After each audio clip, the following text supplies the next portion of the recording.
तो चलिए आज की इस खास चर्चा में उतरते हैं। हमारे पास एशिया कप 2025 फाइनल से जुड़े काफी दिलचस्प स्रोत हैं, कुछ लेख हैं, रिपोर्ट्स हैं, टीमों का एनालिसिस भी है। और आज हम बात कर रहे हैं उस मुकाबले की जिसका इंतजार मतलब सबको रहता है, भारत बनाम पाकिस्तान। हाँ, और वो भी एशिया कप के फाइनल में T20 फॉर्मेट में पहली बार, है ना? बिल्कुल, यही तो सबसे बड़ी बात है। ये वाकई एक, आप कह सकती हैं, ऐतिहासिक मौका है। सिर्फ एक और फाइनल नहीं है ये, जैसे आपने कहा T20 एशिया कप फाइनल में ये दोनों टीमें पहली बार आमने सामने होंगी। सही कहा। और हमारे पास जो जानकारी है, मतलब जो स्रोत है, उनके आधार पर हम कोशिश करेंगे कि इस महामुकाबले के हर पहलू को थोड़ा गहराई से देखें, सिर्फ ऊपर ऊपर से नहीं। एकदम। तो सबसे पहले बुनियादी जानकारी पक्की कर लेते हैं। मुकाबला आज है 28 सितंबर 2025 दुबई इंटरनेशनल स्टेडियम में। और ये बात अपने आप में खास है कि एशिया कप का इतिहास मतलब 41 साल पुराना है। हाँ, काफी लंबा इतिहास है। और पहली बार ऐसा हो रहा है कि T20 फॉर्मेट के फाइनल में ये दोनों चिर प्रतिद्वंद्वी भिड़ रहे हैं। हाँ, वनडे फाइनल्स तो हुए हैं इनके बीच, हाँ। पर T20 में ये एक बिल्कुल नई कहानी है। यही बात मुझे लगता है इस मुकाबले का कद और बढ़ा देती है। आज का ये जो विश्लेषण है, इसका मकसद सिर्फ स्कोर या कौन जीता कौन हारा ये नहीं रहेगा। नहीं, बिल्कुल नहीं। हम स्रोतों के जरिए देखेंगे कि टीमों की क्या रणनीतियां हो सकती हैं, उनका हालिया फॉर्म कैसा रहा है, दुबई का मैदान क्या कहता है। हाँ, पिच और कंडीशंस। बिल्कुल। और इस मैच का ऐतिहासिक महत्व क्या है और दुनिया भर में इसे लेकर जो एक जुनून सा है, उसको भी समझने की कोशिश करेंगे। सही कहा। तो मंच तैयार है और माहौल भी एकदम गरमाया हुआ है। शुरू करते हैं इस फाइनल की परत खोलना। चलिए। सबसे पहले मैच का शेड्यूल और वेन्यू। तारीख तो पक्की है आज 28 सितंबर भारतीय समय के हिसाब से शाम 8 बजे। और दुबई में शाम के 6:30 बज रहे होंगे तब। हाँ, और मैदान है Dubai international stadium UAE। Dubai. और दुबई की पिच पर थोड़ी बात करना जरूरी हो जाता है। हाँ, बिल्कुल। क्या कहते हैं स्रोत इस बारे में? देखिए, आमतौर पर जैसा कि हमारे स्रोतों में भी जिक्र है, ये पिच T20 के लिए बल्लेबाजों को काफी मदद करती है। मतलब रन बनते हैं यहाँ। हाँ, बड़े स्कोर देखे हैं हमने। बड़े स्कोर बनते हैं, लेकिन एक बात ये भी है कि टूर्नामेंट के आखिर में जो पिचें इस्तेमाल होती हैं, वो थोड़ी धीमी हो सकती हैं, खासकर अगर लगातार मैच हुए हों। अच्छा। तो हो सकता है स्पिनर्स को थोड़ी मदद मिल जाए, ये देखना होगा। और दुबई का एक और बड़ा फैक्टर है जिसके बारे में हमेशा बात होती है, ओस, ड्यू फैक्टर। ओहा, वो तो है ही। दूसरी पारी में गेंदबाजी करने वाली टीम के लिए ये हमेशा एक चैलेंज रहता है। सही। स्रोत यही बताते हैं कि शाम ढलने के साथ ओस का असर बढ़ता जाता है। गेंद गीली होती है, भारी हो जाती है, स्पिनर्स के लिए ग्रिप करना मुश्किल। हाँ, खासकर कलाई के स्पिनर्स के लिए। बिल्कुल। और तेज गेंदबाजों को भी यॉर्कर वगैरह डालने में दिक्कत आ सकती है, फील्डिंग भी थोड़ी मुश्किल हो जाती है। तो मतलब टॉस जीतना और पहले गेंदबाजी करना शायद एक फायदेमंद सौदा हो सकता है। हाँ, अक्सर ऐसा देखा गया है, ताकि बाद में चेस करते हुए ओस का फायदा उठाया जा सके। ये मैच के नतीजे पर काफी असर डाल सकता है, मतलब टॉस की भूमिका अहम रहेगी। समझ गया। तो टॉस पर नजरें रहेंगी। अच्छा, अब आते हैं मैदान की योद्धाओं पर। हाँ, दोनों टीमें, उनके खिलाड़ी। पूरी लिस्ट तो नहीं गिलाएंगे, पर जो खास खिलाड़ी हैं जिन पर बात हो रही है। हाँ, जो की प्लेयर्स कह सकते। हाँ, भारत की कमान सूर्य कुमार यादव के हाथ में है। रिपोर्ट्स कह रही है कि बैटिंग में गहराई तो है, शुभमन गिल फॉर्म में है, लेकिन मिडिल ऑर्डर में हार्दिक पांड्या, शिवम दुबे जैसे पावर हिटर्स की भूमिका बहुत जरूरी होगी, खासकर अगर ऊपर के विकेट जल्दी गिर गए तो। ये सही है। और गेंदबाजी में देखिए, बुमराह तो है ही। हाँ, वो तो लीडर हैं अटैक के। बिल्कुल, उनका पेस अटैक तो मजबूत है।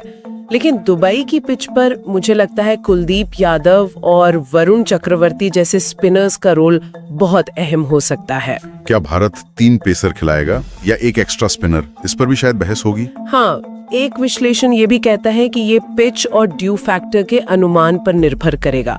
क्या वो अक्षर पटेल जैसे किसी ऑलराउंडर अगर स्क्वाड में हो, या तिलक वर्मा जैसे पार्ट टाइमर पर भरोसा दिखाएंगे, या तीसरे पेसर के साथ ही जाएंगे। और अभिषेक शर्मा, रिंकू सिंह जैसे युवाओं ने भी अच्छा किया है टूर्नामेंट में। हाँ, उन्होंने भी प्रभाव छोड़ा है। अब फाइनल का प्रेशर वो कैसे झेलते हैं, ये भी देखने लायक होगा। सही। अब दूसरी तरफ चलते हैं, पाकिस्तान। कप्तानी सलमान अली आगा कर रहे हैं। उनकी सबसे बड़ी ताकत जो हमेशा से रही है, और स्रोत भी यही कह रहे हैं, उनकी तेज गेंदबाजी। और हाँ बिल्कुल, शाहीन अफरीदी नई गेंद से मतलब कितने खतरनाक हो सकते हैं ये हम सब जानते हैं। और साथ में हारिस रऊफ की रफ्तार में कौन है उनके पास? देखिए मोहम्मद नवाज है और अबरार अहमद भी हैं। अबरार थोड़े मिस्ट्री स्पिनर टाइप है, उनका प्रदर्शन भी काफी मायने रख सकता है। और बल्लेबाजी का क्या? बल्लेबाजी में फखर जमान का चलना पाकिस्तान के लिए बहुत जरूरी होगा। फिर सैयम अयूब, साहेबजादा फरहान जैसे युवा बल्लेबाज भी हैं जिन पर नजर रहेगी। कुछ रिपोर्ट्स ये इशारा करती हैं कि पाकिस्तान की बल्लेबाजी में थोड़ी कंसिस्टेंसी की कमी रही है, मतलब भारत के मजबूत बॉलिंग अटैक के सामने उन्हें अपना बेस्ट देना होगा। और खुद कप्तान सलमान अली आगा की भूमिका भी अहम होगी, बल्ले से भी और कप्तानी से भी। बिल्कुल, उनकी खुद की बल्लेबाजी और कप्तानी दोनों पर प्रेशर रहेगा। तो कह सकते हैं दोनों टीमों में अनुभव और युवा जोश का अच्छा मिक्स है। हाँ, और फाइनल में वही जीतेगा जो प्रेशर में बिखरेगा नहीं। सीधी सी बात है। अजब, एक अहम सवाल, दुनिया भर के दर्शक इस महामुकाबले को कहाँ देख सकते हैं? क्या जानकारी है हमारे पास? हाँ, ये जानना जरूरी है। देखिए, भारत में तो सोनी स्पोर्ट्स नेटवर्क है ही, और सोनी लाइव ऐप और वेबसाइट पर भी स्ट्रीमिंग होगी। ठीक है। पाकिस्तान में पीटीवी स्पोर्ट्स और तमाशा ऐप पर। हाँ। अमेरिका में विलो टीवी, यूके में टीएनटी स्पोर्ट्स। काफी फैला हुआ नेटवर्क है। हाँ बिल्कुल। मिडिल ईस्ट में क्रिक लाइव मैक्स और स्टार्स प्ले। श्रीलंका में सिरासा टीवी और बांग्लादेश में गाजी टीवी पर भी दर्शक इसे देख पाएंगे। वाह, मतलब दुनिया भर में इंतजाम है। ये जो इतनी बड़ी ब्रॉडकास्टिंग व्यवस्था है ना, ये अपने आप में सबूत है कि इस मैच का लेवल क्या है और इसके लिए दीवानगी कैसी है। सही कह रही हैं आप। ये सिर्फ दो देशों का मैच नहीं रह गया है, ये दुनिया भर में फैले क्रिकेट फैंस के लिए एक बहुत बड़ा इवेंट बन चुका है। ये दिखाता है कि भारत पाकिस्तान क्रिकेट की कशिश वो आज भी कितनी ज्यादा है। इसका स्केल वाकई ग्लोबल है। एकदम, ये एक ग्लोबल फेनोमेनन है। चलिए अब उस पहलू पर आते हैं जो इस मैच को सिर्फ खेल नहीं रहने देता, इसका ऐतिहासिक संदर्भ और महत्व। जैसा हमने शुरू में कहा, एशिया कप के 41 साल के इतिहास में ये पहला भारत पाकिस्तान T20 फाइनल है। ये अपने आप में एक हिस्ट्री मेकिंग मोमेंट है। बिल्कुल, सोचिए 1984 से ये टूर्नामेंट चल रहा है। वनडे फॉर्मेट में कितने मोमेंट है। बिल्कुल, सोचिए 1984 से ये टूर्नामेंट चल रहा है। वनडे फॉर्मेट में कितने यादगार मैच हुए, फाइनल भी हुए। हाँ, हुए। लेकिन T20 फॉर्मेट, जो आज क्रिकेट का सबसे पॉपुलर रूप है, उसमें ये पहला शिखर सम्मेलन है। स्रोत बताते हैं कि 2016 से जब एशिया कप T20 फॉर्मेट में भी होने लगा, तब से फैंस इस फाइनल का इंतजार कर रहे थे। और आज वो इंतजार खत्म हो रहा है। हाँ, आज वो दिन आ गया। और इस ऐतिहासिक फाइनल के दाव भी ऊंचे हैं। भारत डिफेंडिंग चैंपियन है, वैसे तकनीकी रूप से वनडे चैंपियन 2023, श्रीलंका ने पिछला T20 2022 जीता था, लेकिन हाँ, भारत अपना दबदबा कायम रखना चाहेगा। हाँ, और पाकिस्तान अपना तीसरा एशिया कप टाइटल जीतने के इरादे से उतरेगा। तो दोनों के लिए बहुत कुछ दांव पर है। यहाँ जो बात गौर करने लायक है और जिस पर कई लेखों में जोर दिया गया है, वो ये कि ये सिर्फ ट्रॉफी की जंग नहीं है। ये दो क्रिकेटिंग पावर हाउसेस के बीच के वो प्रतिद्वंदिता है जिसकी जड़ें बहुत गहरी हैं। इसे मीडिया, फैंस, सोशल मीडिया, हर जगह हाई वोल्टेज, ब्लॉकबस्टर, महासंग्राम कहा जा रहा है। हाँ, ये शब्द खूब इस्तेमाल हो रहे हैं। और ये सिर्फ कहने की बातें नहीं है, ये उस जुनून और भावना को दर्शाते हैं जो इस मुकाबले से अपने आप जुड़ जाती है। सोशल मीडिया ट्रेंड्स अगर आप देखें तो लगता है जैसे कोई त्योहार हो। हाँ, मैंने देखा सोशल मीडिया पर तो जैसे तूफान आया हुआ है। मीम्स चल रहे हैं, पुराने मैचों की क्लिप्स शेयर हो रही हैं, आंकड़ों की बातें, फैंस के बीच नोकझोंक, सब कुछ चरम पर है। बिल्कुल। अच्छा, अब थोड़ा टीमों के हालिया प्रदर्शन पर आते हैं। फाइनल तक वो कैसे पहुंचे? भारत का सफर तो मतलब लगभग बेदाग रहा है। हाँ, अजय रहे हैं वो। ग्रुप स्टेज में भी पाकिस्तान को हराया, सुपर 4 में भी हराया और फाइनल तक कोई मैच नहीं हारे। भारत का ये जो अजय सफर है, जाहिर है उनके आत्मविश्वास को बहुत ऊपर ले गया होगा। हाँ, जरूर। उन्होंने लगभग हर मैच में किसी न किसी नए खिलाड़ी को उभरते देखा है जो टीम की गहराई दिखाता है। लगातार जीत की लय में होना फाइनल जैसे बड़े मैच में एक पॉजिटिव माइंडसेट देता है। लेकिन क्या इसका कोई दूसरा पहलू भी है? क्या अति आत्मविश्वास का खतरा रहता है? हो सकता है। ये एक मनोवैज्ञानिक पहलू है। क्या वो इस लय को सकारात्मक ऊर्जा के रूप में इस्तेमाल करेंगे या फिर लगातार जीतने का दबाव उन्हें कहीं जकड़ लेगा? स्रोत इस पर थोड़े बटे हुए से लगते हैं। ये दिलचस्प पॉइंट है। दूसरी तरफ पाकिस्तान का रास्ता फाइनल तक थोड़ा नाटकीय रहा है ना। हाँ, उन्होंने बांग्लादेश के खिलाफ एक बहुत ही रोमांचक मतलब सुपर ओवर में मैच जीतकर फाइनल में जगह बनाई है। सुपर ओवर, वो तो नर्व्स की परीक्षा होती है। बिल्कुल।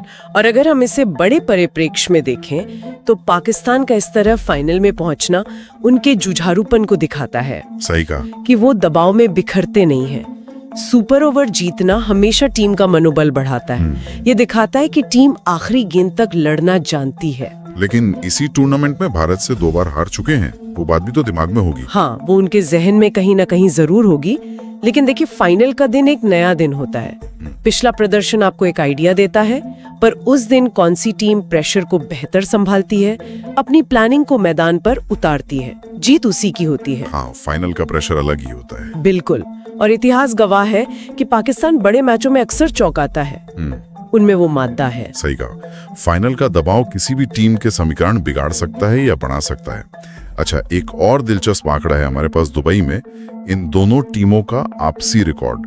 T20 एशिया कप मैचों की बात करें तो। हाँ, दुबई में। हाँ, दुबई के इस मैदान पर भारत ने 3 मैच जीते हैं पाकिस्तान के खिलाफ और पाकिस्तान ने 2। अच्छा, तो 3-2 का रिकॉर्ड है भारत के पक्ष में। ये मनोवैज्ञानिक रूप से शायद थोड़ा भारत के फेवर में जा सकता है। दुबई के मैदान से भारतीय टीम काफी परिचित भी है, आईपीएल के काफी मैच खेले हैं। ये रिकॉर्ड उन्हें एक हल्का सा कह सकते हैं एज दे सकता है। लेकिन पाकिस्तान भी तो जीता है यहाँ। हाँ, वही मैं कहने वाली थी। ये भी ध्यान रखना होगा कि पाकिस्तान ने भी यहाँ जीत हासिल की है और 2021 T20 वर्ल्ड कप याद कीजिए, उन्होंने भारत को इसी मैदान पर हराया था। वो भारत की वर्ल्ड कप में पाकिस्तान के खिलाफ पहली हार थी। हाँ, वो मैच कौन भूल सकता है। तो वो यादें पाकिस्तानी खेमे को भी आत्मविश्वास देंगी। इसलिए मैं कहूंगी कि वेन्यू का रिकॉर्ड एक दिलचस्प बैकग्राउंड तो बनाता है, लेकिन शायद निर्णायक ना हो। उस दिन पिच कैसा खेलती है और टीमें कैसा खेलती हैं, वो ज्यादा मायने रखेगा। बिल्कुल सही। मैदान पर जो होगा वही असली बात होगी। तो अगर हम इन सब बातों को समेटें तो हमने क्या देखा? ये एक ऐतिहासिक फाइनल है। हाँ, पहला T20 फाइनल इन दोनों के बीच एशिया कप में। दोनों टीमें अपने प्रमुख खिलाड़ियों के साथ तैयार हैं। कुछ रणनीतिक सवाल जरूर हैं उनके सामने। हाँ, दुनिया भर में मैच को लेकर जबरदस्त उत्साह है। ब्रॉडकास्टिंग बड़े पैमाने पर है और दुबई की पिच बल्लेबाजों के लिए मददगार हो सकती है, लेकिन ओस। हाँ, ओस एक बड़ा फैक्टर साबित हो सकती है, जिससे टॉस अहम हो जाएगा।